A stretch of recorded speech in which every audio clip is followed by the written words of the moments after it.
नमस्कार, मी रेवती. अळूची भाजी म्हटलं की बऱ्याच लोकांना ती आवडत नाही, पण अळूवडी मात्र सर्वांना आवडते.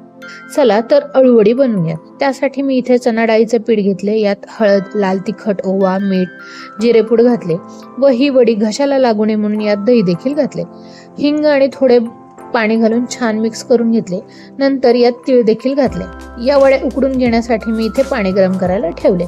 दुसरीकडे मी पानांना पीठ लावून घेतले. 3 ते 4 पानांना पीठ लावल्यानंतर याचा छान असा घट्ट रोल करून घ्यायचा व तेल लावलेल्या चाळणीत हे रोल उकडवण्यासाठी ठेवायचे.